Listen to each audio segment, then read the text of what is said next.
దేవుడి పాట చేసేంత పాపాలే. కట్ చేసి ఎట్లా అయ్యో అన్న కట్ చేసి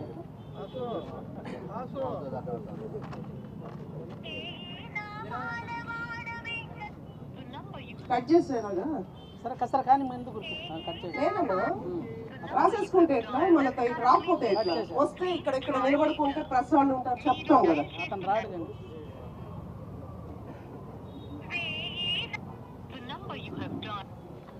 రాష్ట్రంలో గత 5 సంవత్సరాలు ఆడవాళ్ళని అవమానిస్తూ ఆడవాళ్ళని అడ్డం పెట్టుకునే రాజకీయం చేశారు. ఇప్పుడు చెవిరెడ్డి గారిని అడుగుతున్నా, చేత కాలేదా అన్న? నాని గారిని ఢీ కొట్టడానికి చేత కాలేదా? నాని గారిని ఢీ కొట్టాలా? నాని గారు ఎమ్మెల్యే ఇక్కడ, నేను కాదు.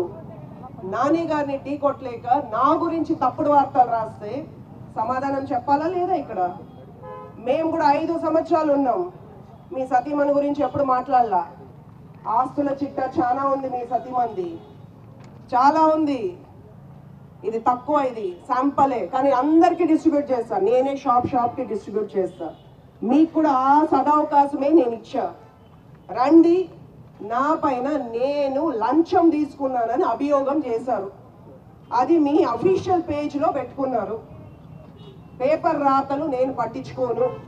సాక్షి రాతలు తల రాతలు మార్చేటట్టుంటే మీ 2 చోట్ల ఓడిపోయి ఇంట్లో కూర్చోరు. మీ తలరాతలు మారి 11 మంది ఉండే చోట ఉంటారు. 164 మంది ఉన్న చోట ఓడిపోయి ఇంట్లో కూర్చోరు. సాక్షి రాతలే తలరాతలు మార్చేటట్టుంటే ఈ చంద్రగిరిలో మాకు 44,000 ఓట్లు వేయరు. మీ సాక్షి రాతలే తలరాతలు మార్చేటట్టుంటే జిల్లాలో ఏ వైసీపీ నాయకులు వాడుకోనంతగా నీ ఇంటి పేపర్ లాగా మీరు వాడుకున్నారు.